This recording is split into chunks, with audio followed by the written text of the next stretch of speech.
Hello, welcome to Now Tell Us. At Now Tell Us is where we have guests come and tell us stories. They come and inspire us. They come and share a topic that is passionate to them. They come and educate us on something, and always we are having a great time.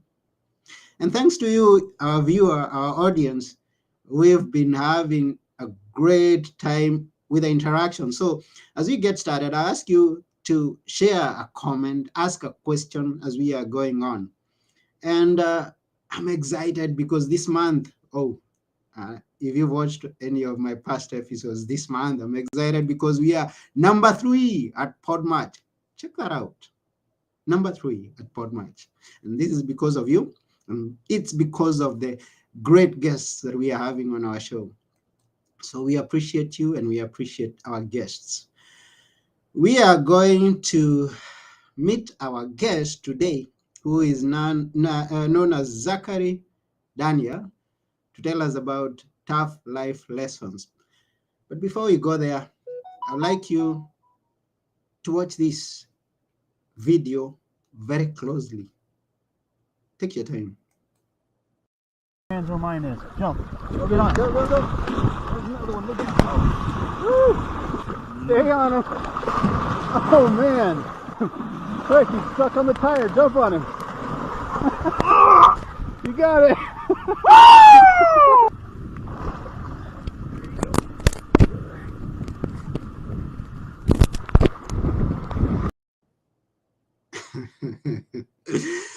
What you've just watched is someone who is wrestling with an alligator. Who can dare do that? Now, that's our guest today. So, without taking one more minute, we are going together with you, our audience, to meet this interesting man to teach us about tough life lessons. Zachary Daniel. Here we go.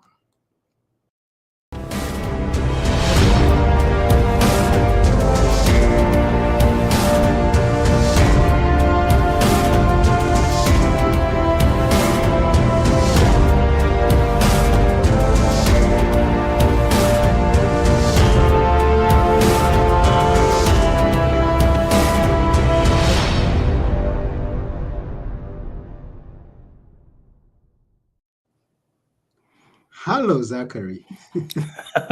Hey, Anthony. How's it going today? It's going on cool. I mean, Merry Christmas. Yes, thank you. Thank you very much. It's Yeah. nice and cold. It's nice and cold here, so we got snow. I'm in the Midwest, Wisconsin specifically, so really feels like the holidays. And I really got a kick you showing that me wrestling the gator video. That was certainly something. Who can dare do that? Who can dare wrestle an alligator?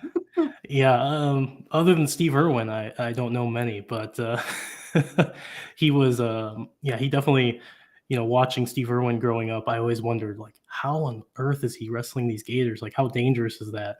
And so, when I did it, I really felt, that kind of thrill and adrenaline that probably fueled him throughout all those years. So, it was awesome. I will probably never do it again. I was scared. I don't want to swear on this podcast, but I was very scared. Okay. But it was exciting, and it was a thrill that kind of life is about, right? Life is about some experiences and some thrill, and some people like a lot, some people like a little, but you kind of got to balance it out. So no, that was awesome little intro video there for the audience to kind of get a good sense of me as a person. Yeah. So was it a one-time thing, or I mean, just like you put it, you never do it again? So it was once, and you said, "Okay, I'm through with this." No, it was definitely once. Yes. So the person training us about how to wrestle the gators and basically kind of guiding us through that, he invited us back. There's an annual gator wrestling thing where they got like 15, 20 dudes, and they just try to wrestle all the gators, and whoever gets the most, is crowned, the gator champion that year. So he invited us back. It's a gator park in Colorado. I haven't gone back. I have no plans to. I got out with all my fingers, and Yeah. I'm gonna keep it that way. So Uh, I wouldn't. I wouldn't. And that's one of the things that can never be me. yeah, Can never. yeah, maybe you're a little smarter than I am. Okay, so let's go back to when you were born, and is that where you were born, in the Midwest, or how was it? yeah, yeah. I was born in the Midwest, Mm, Wisconsin. Um, so my upbringing, my birth, I'm adopted. So I had a birth parent, biological mother, who put me up for adoption, and yeah. I was able to get into an adopted family, and it's been wonderful. I've loved my upbringing, my childhood, but that was definitely something different than most people is being adopted into a family. And my parents, my adoptive parents, are both white, so Mm, I'm mixed. So mixed kid going into a white family, definitely presents some different dynamics and experiences that I think have served me well through my whole life.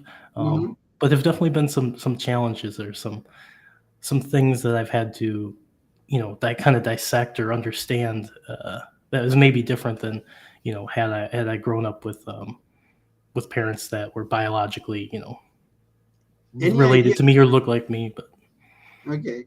Any idea of why your mother put you for adoption?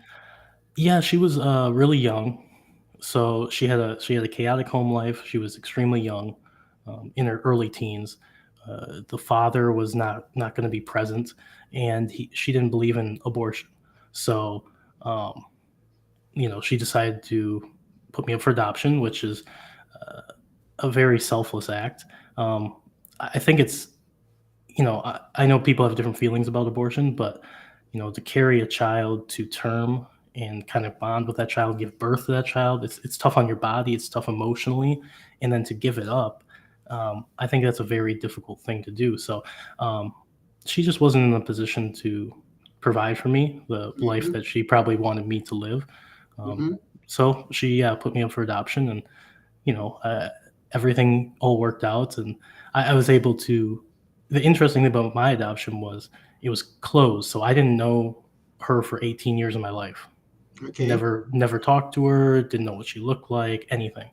It Mm-hmm. wasn't until I turned 18 I was kind of able to find her and have conversations and kind of reconnect a little bit, um, over that time period. But yeah, it was an interesting process, and um, yeah, it's definitely shaped some of my personality today.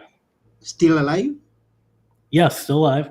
I actually had a surprise half brother and half sister that I didn't know about. So, Oh. kind of reconnecting with the family, and then also seeing things that were similar and different, like nature versus nurture. So there were some things that, you know, through my upbringing, that was my personality. That kind of helped shape who I am. But there were a couple things that were just innately from birth. And I haven't had contact with her for 18 years, but there were certain things like humor. There was a couple humor things where I meet my biological family for the first time, and they're saying the same things I would say, Mm. humor wise, or like the same joke, and I'm like, this is bizarre. Like Yeah. it's almost like a deja vu thing where it's like, you know what, there are some aspects of her personality that are biologically Mm. linked, and I don't know exactly how that works, the science behind that, but it was interesting to see that as I kind of reform that relationship. So um, yeah, it was I still am like 60/40, nurture versus nature. I think that your upbringing and the people around you have a very strong impact, but there is a part that's innate. Mm. I've heard of other mixed children, and they end up being presidents. So Hey, you never know. yeah, you never know, and Yeah. that maybe means something of why you are such daring, wrestling an alligator, and you're daring many other things in life. Yeah, it could be. I like to push the boundaries, and I felt like I had to identify or create my identity kind of early on.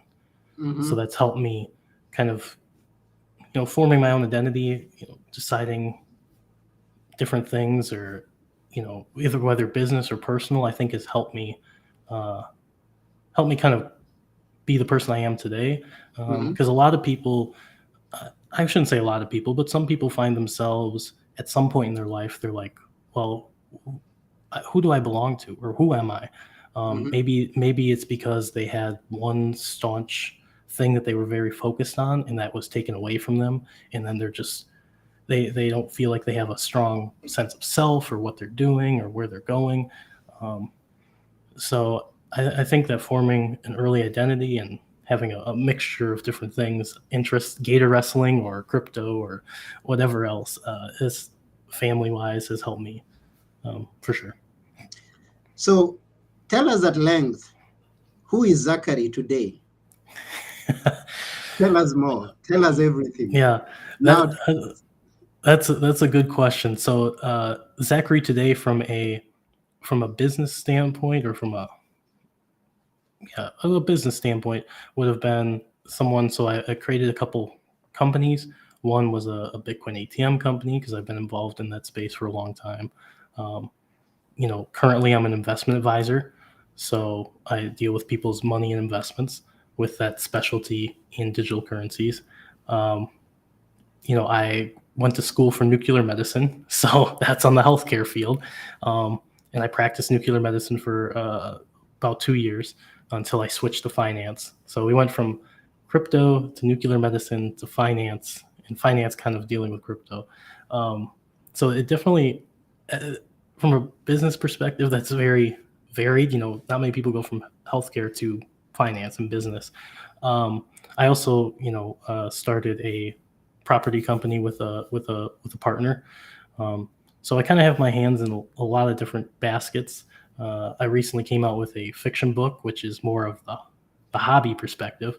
It's a story that I've worked on for a long time, and really finally, there you go, on cue. I finally was able to publish it and realize one of my life's dreams, which is to bring the story to life and have people read it, and provide feedback. And uh, originally I thought the story was going to make a good movie, but can't do a movie. I had no expertise, no capital, so I decided I can write a book. Right? You don't need that much to write a book. So you know that's kind of the business and hobby sphere. From the personal side, single, no kids. Been pretty focused on, myself and friends and family, but kind of just trying to make my way in the world. Um, Learning from mistakes, and taking risks, and trying to find out where I kind of fit. It's not always easy, and it doesn't always work out. There's been plenty of times where, I've tried something new and it hasn't worked, or it's failed, or it's not turned out quite the way I want it. But that's you learn from that, and that's part of life. And I think that's a fun process. So when you watch the video early on, gator wrestling, that was a great success. I didn't lose any fingers. I was able Mm. to get in the swamp and wrestle a gator, and it was awesome. But there's been other things in my life that haven't panned out quite perfectly, how I thought it was going to envision. But from a personal standpoint, it's been really great. So from where I am personally, I'm just trying to make my way, do right by other people, um, and just kind of enjoy life to the best of my ability. What's one thing that you remember that, or the first one, or the biggest one earlier on that went south? That thing that you started and went down. Um, that's a good question. So I would say there were two things. There was one where I uh, kind of made a small investment in a friend uh, that wanted to start a small kind of merchandising business, and so I paid up front for some of the numbers made sense, but you know I really should have done more due diligence on that, and it backfired to where I basically didn't make my money back. Mm-hmm. And that was my first sense of, okay, I put money towards something and it, it didn't pan out at all. Mm-hmm. Um, but there's a lot of lessons in that, in identifying people that you can trust, um, business decisions that make sense, taking the kind of proper level of risk. Another one was with my first business, which was very successful, but I didn't start. This was the very beginning. I didn't know anything about business. I know anything about, but so the business was very successful to start, but I didn't have the foundations of it right. Mm-hmm.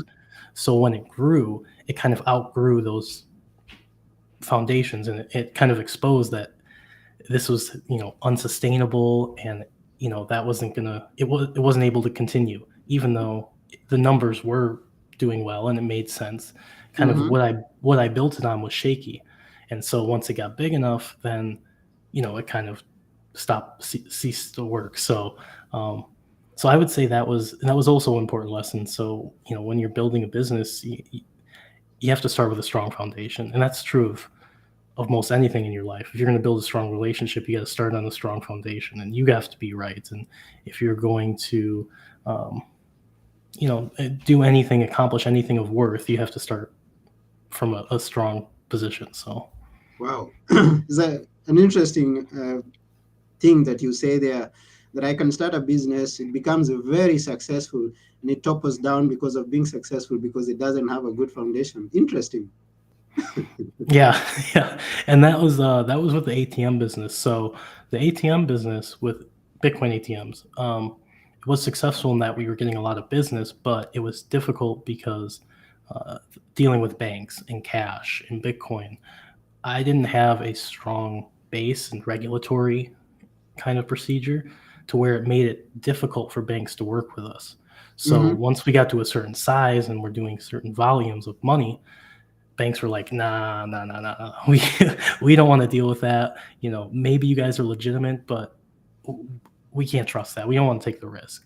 Mm-hmm. Whereas I think if I had done a better job at the beginning of kind of creating a good framework, banks would have been more receptive to working with us. And at the end of the day, that was our limitation, was banking. So it sounds kind of crazy. It's like, well, as long as you bring money to the bank, it shouldn't matter. It should be easy to deposit money. That's what I imagine. That's what you imagine, but Yeah. I'm telling you, in practice, banks hate money. Banks hate cash. They hate it. It's a liability. It's a risk. It's a liability. They don't make Mm-hmm. much money out. So banks in general hate cash. Businesses, especially, I mean, involving crypto. Uh, Okay. so it depends on your industry, but Yeah, and you talk about crypto. In the recent past, I've been hearing some interesting stories about crypto. I am a bit, I've kind of dipped my feet in crypto, but not seriously gone deep. So the stories I've been hearing, I haven't paid much attention to. So you can tell us a bit more about it. What is it with crypto? What's yeah, happening? yeah, yeah. It's been a crazy year, and crypto is always crazy. And I think something that most people, when they're kind of getting into the space or thinking about it, is crypto is a very broad sense. Mm-hmm. It encompasses a lot of things. One person saying crypto might mean they're thinking about Bitcoin. Another person saying crypto might think they're talking about, NFTs or pictures of rocks or bored apes or whatever. Um, and another person might think of like an exchange like Coinbase or FTX that collapsed. Um, so I think it's important to distinguish the different areas of crypto. I think there's Bitcoin in general, and then there's kind of everything else. Mm-hmm. So, I think when people first get involved with it, it's mostly the flashy things like the Dogecoin, or I'm going to make 10,000% in a day, or I'm going to leverage trade, or I'm going to buy this NFT and it's going to be so awesome. And I think people get distracted by the shiny, very big shiny stuff. Um, Mm-hmm. and a lot of the Bitcoin and crypto space, the crypto space in general, is going to go to zero. So it's not a good investment. Mm-hmm. And I kind of have to caveat what I say, because I am a registered investment advisor, that you shouldn't go and trade off my advice or anything like that. But most of the crypto space has been proven to be worth nothing. A lot of projects are going to go to zero. A lot of tokens aren't going to stay around. Some of that is due to fraud. Some of that is due to it being a new technology, and maybe a team is trying to do a good thing, but it just doesn't have the talent or the adoption or the market for it. So, people can get caught up a lot in crypto. The important thing is there's Bitcoin and there's kind of everything else. So I think Bitcoin is the base layer as a technology is on par with the internet or the printing press or internal combustion engine as far as the kind of achievements that it does from a technological standpoint. So when people are thinking about, the way I like to do an analogy would be, imagine if someone in the 90s or 80s said, hey, you can kind of get exposure, buy a piece of the internet. Most people today would be like, oh, of course, if I could buy the actual internet itself. And now I would think of the rest of crypto as companies. So like the Apples, the Googles, the Microsofts that go on top of the internet.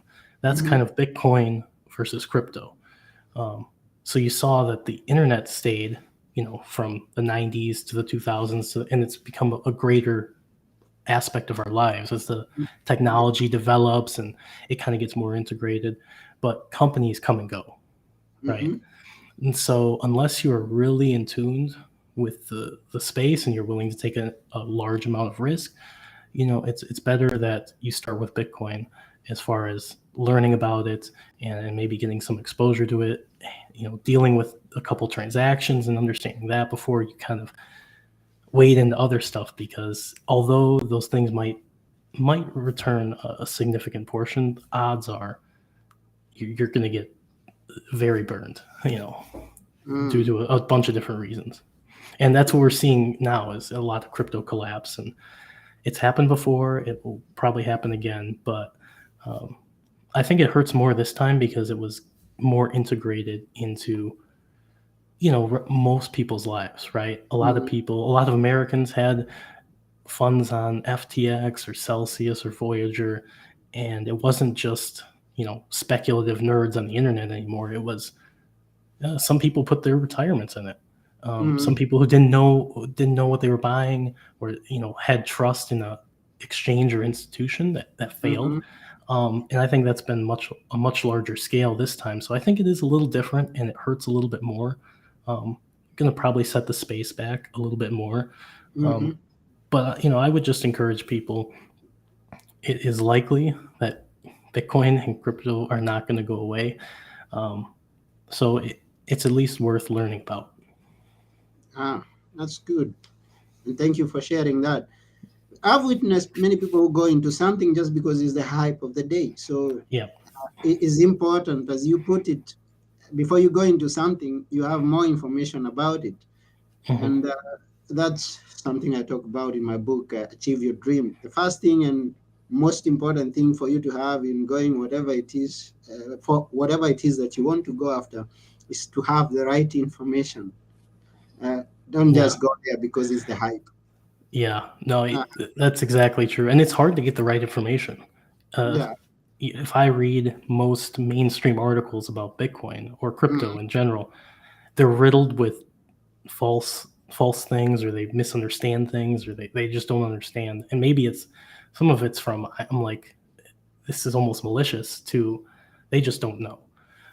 So it is tough to find good information about the space. Just like it was hard to find good information reliably about the internet and the internet companies, until it just takes time. So it's tough to find good information. It's tough to find good people to trust. So even people that are exploring, it's tough. What would you advise someone to, or in what way would you advise someone to go after the information that is going to be legit, that is going to be worthwhile going after? Yeah, you got to start with anyone that's advertising very hard for new projects,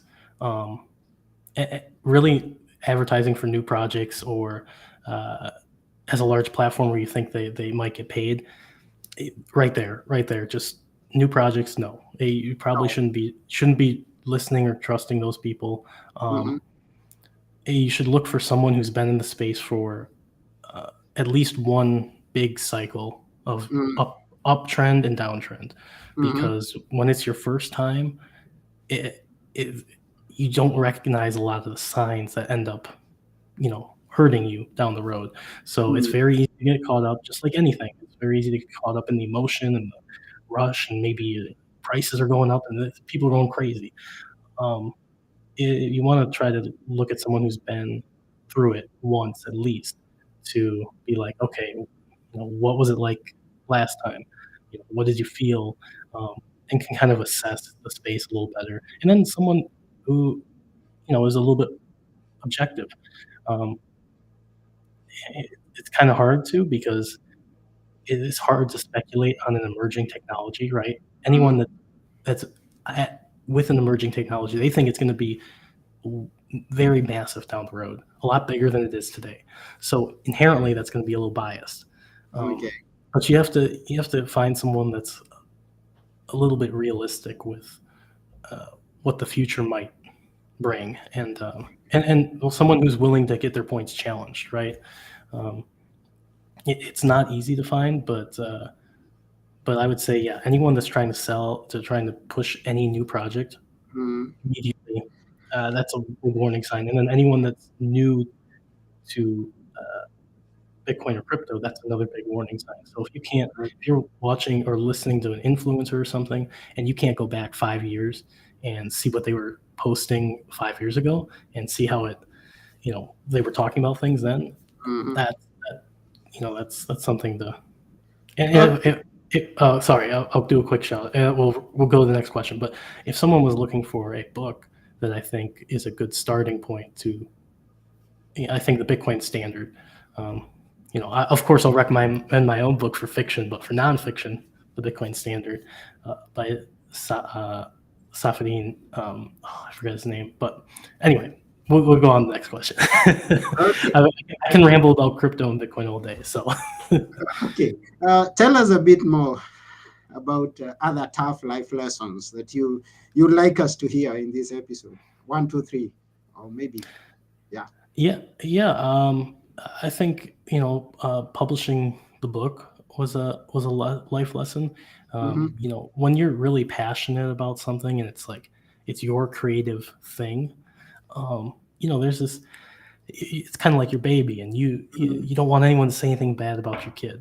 Um, so I think getting constructive feedback. Now, for me, it was a lesson I expected, but getting constructive feedback on something that you really care about and you've worked really hard on can be a hard life lesson for a lot of people, because Mm-hmm. a lot of people see the end product, and they see an end product that's really good Mm-hmm. or really awesome, and they don't understand that the only way to get something good or great is there has to be a lot of failure, or a lot of people have to tell you, dude, people have to tell you this sucks. Like, go back and rewrite this, or try again, or read more, or study more. That's the only way you can get the end product to be like, wow, people are, and so I think that was a hard life lesson, is in going through the book, is everyone wants to think that they can be good at something, but the only way to get good at it is by having other people tell you that it's not good, right?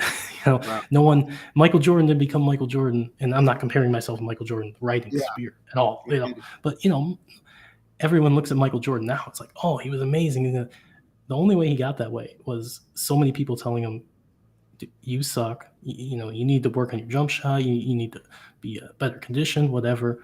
Um, and then him making the adjustments and him learning from that. So, I think that's a hard life lesson for a lot of people, is they see the end product and they don't understand that to get something good takes a bit. And then I would say, a hard life lesson would be, life is not always about trying to be happy.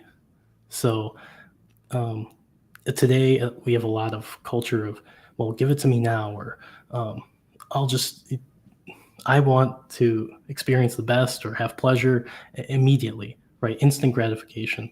Mm-hmm. And that's not all what life is supposed to be, but it's what's popular, and it's generally what's pushed in the media. Um, some of it is for consumerism, and some of it is just to keep people distracted, and it makes people happy, and what sells. And I think this applies to everything from business to life to relationships. Um, it's a hard life lesson that life isn't always about being happy. There's mostly you should strive for a level of contentment, because if you strive for a level of a certain happiness, you're probably going to try to take shortcuts to that. Mm-hmm. So maybe instead of it can be from anything from, you might take shortcuts in business to try to get rich quick, and you might hurt other people in the pursuit of that because it makes you happy in the short term, but you're sacrificing your integrity, you're sacrificing your long-term relationships, you're sacrificing your morality. You might try to take the shortcut in relationships, by being possibly overly promiscuous, and trying to seek immediate gratification in lieu of a long-term healthy relationship that can foster a good family. You might take it in entertainment or pleasure. You might go out and be excessive with your partying or substance use, instead of kind of and there's places for that. You don't have to be you don't have to go in the other extreme, but in place of being satisfied with yourself and your own time and your own hobbies, right? If you're going out and you're trying to find happiness in short term bursts, maybe you're kind of masking an underlying unhappiness in who you are as a person, or what you're being with yourself or something. So I think that's another hard lesson, that you don't always have to be striving for absolute happiness. You can just be content. Okay, and that's good. Now, going back to your previous point, talking about the feedback that you get, which is not always, yeah, you're doing the best. And you mentioned about you putting together your book and the feedback that you got.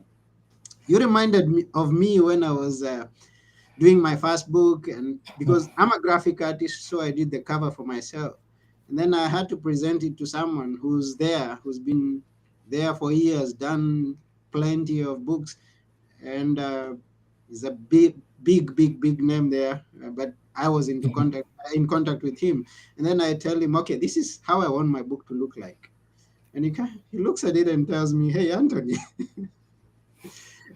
you don't put a full stop on the cover. This is not a sentence. This is a subtitle. I thought there should be a full stop when I am saying Yeah. something there. No, no. This is a cover. So don't expect that anything that you present out there is going to be received at the first instance positively. You've got to expect some negative feedback, and if it's only for your good, then take it. Yeah. Don't Yeah. put up. Yeah. Exactly. Take it. And yeah, most people, if they're going to give you constructive feedback, it's probably in your best interest. If someone you care about or trust, you got to be careful sometimes, but yeah, no, it's absolutely, yeah, with your book, you got your feedback and you're like, no, you, you probably improved it after that. So Yeah. I think people also, you want people around you that are going to tell you privately that you could do something better, because it's way better than you getting to that point later and publicly everyone realizes it, and you kind of feel left out to dry. Mm-hmm. If everyone around you, at least when you first present something, is like, yeah, and then you release it in the public and it just gets panned by everyone who's possibly read, and it's like, man, you feel like a little bit of like a fool, like, well, why weren't these people looking out for my and some of it is they don't want to hurt your feelings. Mm, Again, some of that short term, you don't want to hurt their feelings, but in the long term, it's good for them. So I think mm, surrounding another life lesson, surrounding yourself with people that are going to criticize you, even if it's possibly meanly, mm, where you think it's mean. I think that's important because otherwise, you can get in the situation where everyone just is a yes man, and that's you see that a lot in celebrities or yeah. powerful politicians or people that they get a bunch of yes people around them, and then they do or say something or release something. It's like you know, it just We've isn't seen good. it. We've seen it. We've seen it. Yeah, yeah. Now, in a few sentences, can you please tell us what is your book about? So it is a fiction mystery thriller, very character driven. Takes place in the 90s on the East Coast, and I would say it's about a few things. One is an underlying murder mystery. So Mm-hmm, the main character had his father murdered when he was a teenager. His father was everything, his idol, his mentor, who he wanted to be, and that trauma carried with him through his adult years.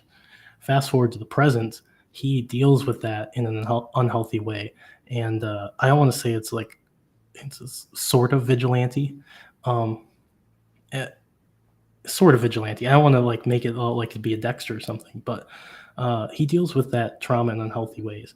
And his best friend, who is a police officer, wants to bring him some closure and solace. So he decides to reopen that murder investigation of his dad to try to bring some closure. So the main character can move on from his anger and his grief. And so a lot of the book is the main character dealing with his demons and kind of exercising them in unhealthy ways, and then also kind of moving on from who he thought his dad was, holding on to the past, the anger and grief, because that kind of puts a limit on your future, right? If your only lens is anger and grief, and you're not going to experience life properly or in a good way. So he's reconnecting with family, he's moving on from that, but the investigation as it progresses kind of what he thought he wanted most, which is solving the murder, um, that answer kind of ends up catching up with him. mm, So he's put together his life, and now he's confronted with all of his past, and that kind of comes to a head, towards the end. But it's a character journey, um, and yeah, it's I put a lot into it, and so more carefully someone reads the book, I think the more they're going to get out of it. wow. Okay, so that's the book, Manifest Destiny by Zachary Daniel. You can get it, or we talk about getting it at the end of the Yeah, show. And talking about the end of the show, we are almost over with the episode. it's gone And by fast. yeah, very fast actually. But before we close the episode, we would like to know how can people connect with you? Yeah, people can connect with me through my website, Zachary, Zachary dash Mm-hmm. Daniel.com. So on there, you should be able to find an email. You can email me or learn more about the book, links to where to order it, which is, it's on Amazon, Barnes and Noble, all the major retailers. Uh, you can also connect with me at, if you type in Digital Edge Wealth Management, that is my investment practice, or on Twitter, uh, TikTok One Book Pony, Twitter, uh, Zach Daniel. But yeah, you can connect with me that way. But probably the easiest through the website. Okay, that's good. So once again, that's www.zachary-daniel.com. Go and connect with Zachary and get some lessons on how to wrestle with an alligator. Yeah, perfect. Yeah, I got all the technique for you for if you want to do it in the wild. Yes. And now, before we go, again, can we hear a few words that we should always remember? Maybe you've said them, maybe you've not said them. Would like to see. the words that we should always remember and hear from you. Go ahead. Yeah, life is short, so I would say for most people, you just got to take advantage of your time. So I think people tend to think that time moves very fast, and I think time only moves very fast when you aren't doing new things. So the more new things that you can experience, and you know different things that you can experience, time slows down in a way that you can experience a lot more than you think. So, go out and do different things. And if time has been seeming like it's just moving way, way too fast, that'll help slow it down. So, Hey there, go and do something new. yeah. Hands where mine is. Jump. Go get on. Go, go, go. There's another one. Look out. Woo! Stay on him. Oh, man. Quick, he's stuck on the tire. Jump on him. You got it.